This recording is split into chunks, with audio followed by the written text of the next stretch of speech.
अस्सलामुअलैकुम दोस्तों, बहुत बहुत स्वागत है, इस्तकबाल है आपका अबरिन एकेडमी में। आज हम लोग स्कॉलरशिप का 8वीं जमात का मैथ्स का साल 2019 का सवालिया पर्चा हल करने वाले हैं। तो आइए दोस्तों शुरू करते हैं। पहला सवाल है सवाल नंबर 26। 3 हिंसी बड़े से बड़ा मुफर्रद अदद और 2 हिंसी छोटे से छोटा मुफर्रद अदद की हासिल जमा में कौन से अदद का मुरब्बा जमा करने पर 32 इस अदद का मुरब्बा हासिल होगा। तो 3 हिंसी बड़े से बड़ा मुफर्रद अदद वो है 997 और 2 हिंसी छोटे से छोटा मुफर्रद अदद है 11। इनकी दोनों की जमा करना है। 7 और 1 8, 9 और 1 10 का सिफर, हासिल का आया 1, 9 और 1 10, 1008।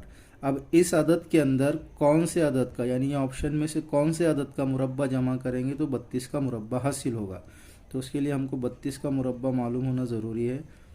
तो 32 का मुरब्बा जो है तो वो आ जाएगा 1024। ठीक है।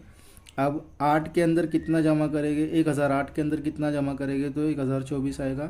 तो 16 जमा करेंगे। 8 और 6 14, हासिल का आया 1 और 1 2। तो इस तरीके से ये 1024 आ जाएगा। तो ये 16 जो है तो किसका मुरब्बा है, 4 का, यानी ऑप्शन नंबर 3 जो है ये सही जवाब होगा। उसके बाद अगला सवाल है, 2 मुतवाज़ी खतूत को एक खत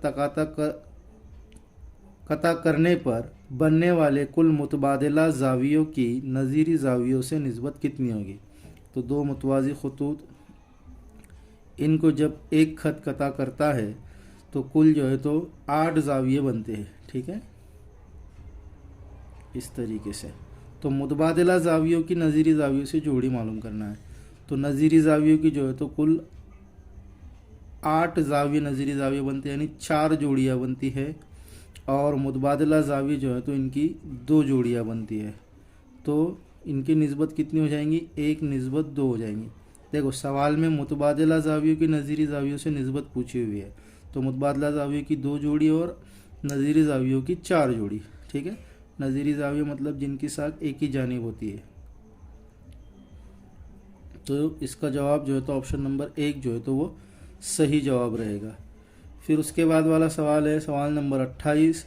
28 सम कुतर वाले ठोस निस्फ दायरे की कुल सतह के रकबे का 14 सम निस्फ कुतर वाले ठोस दायरे की सतह के रकबे से निस्बत कितनी होगी। तो देखो यहाँ पर 28 सम जो है तो कुतर दिया हुआ, सवाल को ध्यान से पढ़ना है, और निस्फ दायरे की सतह का रकबा पूछा है। तो कुतर दिया हुआ है, यानी हमको उसके ऊपर से निस्फ कुतर मालूम करना पड़ेगा। अगर कुतर 28 है तो निस्फ कुतर कितना हो जाएगा, 14। और निस्फ दायरे का जो रकबा होता है उसका ज़ाब्ता होता है 1/2 पाए आर की दूसरी। तो 1/2 ज़र्ब पाए की कीमत 22/7 ज़र्ब 14 ज़र्ब 14। तो 7 1 7, 7 2 14, 2 1 2, 2 1 2, और 22 ज़र्ब 14 करेंगे तो 14 2 28 के 8, हासिल क्या है 2, 14 2 28 और 2 30। तो ये निस्फ दायरे का रकबा आ गया 308। ठीक है। अब जो है तो पूरे दायरे का रकबा मालूम करने के लिए ज़ाब्ता है पाया आर की दूसरी। पाए की कीमत 22/7, उसका निस्फ कुतर दिया हुआ है 14, 14 ज़र्ब 14, 7 1 7, 7 2 14, 22 ज़र्ब 14 2 28, ये हो जाएगा 616। तो निस्फ दायरे की निस्बत जो है तो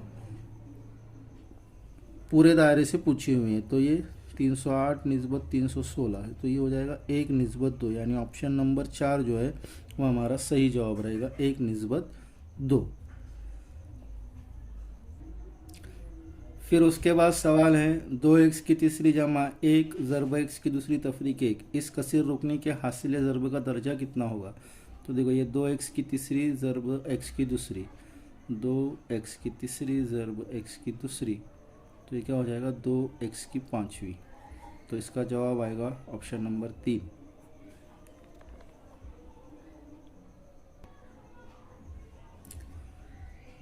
उसके बाद है सवाल नंबर 31। किसी अदद और इसके ज़रबी माकूस के हासिल ज़रब का जमई माकूस क्या होगा। तो फ़र्ज़ कीजिए कि वो अदद x है। ठीक है, अब x का जो है तो ज़रबी माकूस लेना है। माकूस यानी अक्स, उसका उल्टा। ठीक है, और ज़रबी माकूस यानी x बटे 1 का उल्टा क्या हो जाएगा, 1 बटा x हो जाएगा। और इनका हासिल ज़रब लेना है। तो हासिल ज़रब में क्या होगा, ये x और x कट जाएगा, जवाब आएगा 1। अब इस जवाब का जो है तो क्या लेना है, जमई माकूस लेना है। तो 1 का जमई माकूस क्या हो जाएगा, -1 हो जाएगा। तो ऑप्शन नंबर 2 जो है तो इसका सही जवाब होगा। तो देखो, हल करने के लिए क्या किए, फ़र्ज़ किए कि वो अदद x है, उसका ज़रबी माकूस यानी x का उल्टा 1 बटा x हो गया। उनका दोनों का हासिल ज़रब 1 आया। 1 का जमई माकूस, माकूस लेते वक्त जो है तो उसका उल्टा करना है। तो 1 का जमई माकूस क्या हो जाएगा, -1। तो ऑप्शन नंबर 2 जो है तो इसका सही जवाब होगा। फिर उसके बाद सवाल नंबर 32 है, एक जाविये की पैमाइश उसके मुतम्मिम जाविये की पैमाइश का 1/4 गुना है, तो उस जाविये के मुकम्मला जाविये की पैमाइश कितनी होगी। तो कोई जाविया है, उसकी जो पैमाइश है वो उसके मुतम्मिम जाविये की पैमाइश का 1/4 गुना है। तो हम क्या फ़र्ज़ करेंगे कि वो जो मुतम्मिम जाविया है उसकी पैमाइश जो है तो हम x फ़र्ज़ करेंगे। ठीक है, मुतम्मिम जाविया बराबर x। तो असल जाविया कितना हो जाएगा, वो मुतम्मिम जाविया का कितना है, 1/4 गुना है। तो असल जाविया क्या हो गया, 1/4x हो गया। अब हम जानते हैं कि मुतम्मिम जाविया की पैमाइश का मजमूआ जो है तो वो 180 होता है। यानी क्या मसावत बनेगी, x जमा 1/4x बराबर 180। ठीक है, नसब नुमाइक जैसे करने के लिए इसको 4 से ज़रब और तकसीम करना पड़ेगा। 4x जमा x हो जाएगा 5x/4 बराबर 180। ये 4 इधर तकसीम में है, उधर जाएगा तो ज़रब में चला जाएगा, और 5x के साथ ज़रब में है, इधर आएगा तो तकसीम में चला जाएगा। ठीक है, फिर ये 5 से तकसीम करेंगे, 5 × 5, 5 तिया 15, 15 ज़रब 5 तिया 15 बचे 3, 5 छक्के 30। ठीक है, अभी 36 ज़रब 4, तो 4 छक्के 24 के 4 हासिल क्या है, 2, 4 तिया 12 और 2 14। तो मुतम्मिम जाविया जो है वो कितना हुआ, 144 हुआ। तो असल जाविया उसके 1/4 गुना, यानी असल जाविया कितना हो गया, 36 हुआ। तो इस असल जाविये का हमको मुकम्मला जाविया मालूम करना है। तो मुकम्मला जाविया की पैमाइश का मजमुआ जो है तो 90 दर्जा होता है। यानी असल जाविया जमा उसका मुकम्मला जाविया फ़र्ज़ करते हैं y बराबर कितना होगा, 90। तो असल जाविया कितना है, 36 जमा y बराबर 90। तो y यानी मुकम्मला जाविया बराबर 90 तफरीक 36, तो यह आ जाएगा 54। तो इस तरीके से ऑप्शन नंबर 3 जो है ये सही जवाब होगा। ठीक है, फिर उसके बाद सवाल नंबर 33 है, आमिर ने 2000 रुपये के जितने नोट बैंक में जमा किए उतने ही नोट 1000 और 200 रुपये के जमा किए। अगर उसने कुल 16,000 रुपये बैंक में जमा किए हो तो उसने जमा किए हुए कुल नोटों की तादाद कितनी होगी। तो इस तरीके का सवाल हमने 2022 का जो सवालिया पर्चा हल किया था उसमें भी किया था। तो हम यहाँ फ़र्ज़ करेंगे कि नोटों की तादाद जो है तो x है, फिर उसमें 2000 के नोट की तादाद x है तो वो क्या हो जाएगा, 2000x हो जाएगा। 1000 के नोटों की तादाद x है तो वो 1000x हो जाएगा, और 200 के नोटों की तादाद 200 है तो वो 200x हो जाएगा। यानी 2000 जमा 1000 3000, 3000 जमा 200 कितना हो गया, 3200x हो गया। अब कुल नोटों की कुल रकम कितनी है, ये 3200 के x नोट लेने के बाद जो कुल रकम जमा हो रही है वो कितनी हो रही, 16,000 हो रही। इस हिसाब से 3200x बराबर 16,000। तो x बराबर 16,000 बटे 3200। 3200 ज़रब में था, इधर आया तो तकसीम में चला गया। ये 2 सिफर कट हो गए, ये 2 सिफर कट हो गए। ठीक है, 16 दूए 32, 16 1 16, यानी 10/2, मतलब कितना आ गया, 5 आ गया। तो ये x बराबर 5 आ गया। तो 2000 के 5 नोट, 1000 के 5 नोट और 200 के 5 नोट, इस तरीके से कुल जो है तो उसने कितने 15 नोट जमा किए। बराबर, देखो इसको अगर हल करेंगे तो 2000 ज़रब 5 यानी 2000 के 5 नोट कितना आ जाएगा, 10,000 आ जाएगा। फिर 1000 के 5 नोट कितना आ जाएगा, 1000 के 5 तो 5000। ठीक है, और 200 के 5 मतलब कितना हो जाएगा, 1000। 1000 जमा 5 15,000 और एक 16,000, तो आ गई कुल रकम 16,000। तो जवाब ऑप्शन नंबर 2 15 जो है तो सही जवाब है। उसके बाद अगला सवाल है 34 नंबर वाला। 8% फी साल की शरह से 48,000 रुपये असल ज़र का एक सही 1/2 यानी 1.5 साल का मुरक्कब सूद कितना होगा।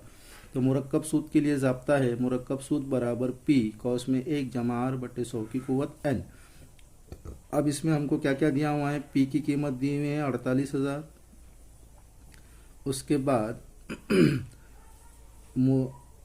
शरह दी हुई यानी आर बराबर दिया हुआ है 8% और एन दिया हुआ है मुद्दत 1.5 साल, एक सही 1/2। तो इसको हल करेंगे तो ये 3/2 आ जाएगा। अब इसी कीमत को जो है तो ज़ाब्ते में रखेंगे। मुरक्कब सूद बराबर पी की कीमत 48,000 1 जमा आर की कीमत 8/100 की कुव्वत 3/2। फिर यहाँ पे नसम नुमा एक जैसा करने के लिए इसको 100 से ज़र्ब करेंगे और तकसीम करेंगे। तो ये 48,000 ज़र्ब ये 100 जमा 8 कितना हो जाएगा 108/100 की कुव्वत 3/2। ठीक है। तो इसको हल करने के बाद जवाब आएगा 5,760। ऑप्शन में वो जवाब नहीं है, लेकिन ऑप्शन नंबर 4 जो तो इसका सही जवाब हो सकता है। या फिर इसको आप जो है तो देखो दूसरे तरीके से ऐसे हल कर सकते हो कि 3/2 अगर कुव्वत नुमा हल करते नहीं आए तो इसको 1 साल के लिए निकालने का और फिर उसके बाद आधे साल के लिए। ठीक है। और दोनों की जमा करके मुरक्कब सूद आ जाएगा। जवाब 5,760 आया है, ऑप्शन में नहीं है, लेकिन ऑप्शन नंबर 4 उसका सही जवाब है। उसके बाद सवाल नंबर 35 है x की दूसरी जमा x तफरीक 72 इस मसावात के अज्जाए ज़रबी दर्ज झेल में से पहचानिए। ठीक है। तो हमको 72 को ऐसे 2 हिस्सों में तकसीम करना है। ऐसे 2 अदद देखना है कि जिसका हासिल ज़रब तफरीक 72 हो और जमा जो है तो उसकी जमा या तफरीक जो है तो कितनी हो 1x हो। ठीक है। यानी कि एक अज्जाए ज़रबी मनफी रहेगा और एक मुस्बित रहेगा, यानी 9 और 8 जो है यहाँ पर ऑप्शन में दिया हुआ है। तो देखो 9 और 8 9 8 72 हो जाएगा, 9 में से 8 जाएगा तो 1 बचेगा। तो इसका ऑप्शन नंबर 1 जो है तो ये सही जवाब है। देखो ऑप्शन नंबर 2 क्यों नहीं हो सकता, 9 का और 8 का ज़र्ब करोगे तो 72 तो आ जाएगा, लेकिन वो तफरीक 72 नहीं आएगा क्योंकि 9 भी जमा में है और 8 भी जमा में है। ऑप्शन नंबर 3 जो है तो इसमें 9 8 72 आ जाएगा, तफरीक तफरीक जो है तो क्या हो जाएगा जमा हो जाएगा। या फिर 9 तफरीक और तफरीक 8 इसकी अगर जमा करोगे तो ये तफरीक 17 होगी। और इसी तरीके से ऑप्शन नंबर 4 क्यों नहीं हो सकता, 9 8 72 तफरीक 72 तो जवाब आ जाएगा, लेकिन तफरीक 9 में से 8 जो है तो तफरीक करोगे तो उसका जवाब जो है तो तफरीक x आएगा, हमको जमा x चाहिए। तो इसलिए ऑप्शन नंबर 1 जो है तो ये सही जवाब है। उसके बाद 36 सवाल नंबर 36 है 7/15 11/20 2/5 12/25 इन नातिक अदद में सबसे बड़े और सबसे छोटे अदद का फ़र्क कितना होगा। तो अब यहाँ पर जितने भी नातिक अदद दिए हुए चारों का नसबनुमा अलग अलग है। अब उनके अंदर छोटा बड़ापन तय करने के लिए क्या करना पड़ेगा, नसबनुमाओं को जो है तो एक जैसा बनाना पड़ेगा। ठीक है। तो अब ऐसी अदद ढूंढना पड़ेगी जो 15 20 5 और 25 के पहाड़े में आती है। तो वो अदद जो है तो 150 है। आप लोग इसको जो है तो नसबनुमा एक जैसा करने के बाद आपकी समझ में आएगा कि 11/20 और 2/5। 11/20 जो है तो सबसे बड़ा अदद है और 2/5 जो है तो ये सबसे छोटा अदद है। तो सबसे बड़ा नातिक अदद 11/20 ये मालूम करने के लिए आपको नसबनुमा एक जैसा करना होगा। ठीक है। सबसे छोटा नातिक अदद कितना है 2/5, इनका फ़र्क यानी इनकी तफरीक करना है 11/20 तफरीक 2/5। नसबनुमा एक जैसा करने के लिए इसको क्या करेंगे 4 से ज़र्ब करेंगे। तो ये 11/20 तफरीक 4 2 8 4 5 20, 11 में से 8 जाएगा तो 3 बचेगा, नसबनुमा में 20 जैसे कि वैसा। तो ऑप्शन नंबर 1 जो है तो इसका सही जवाब है। ठीक है।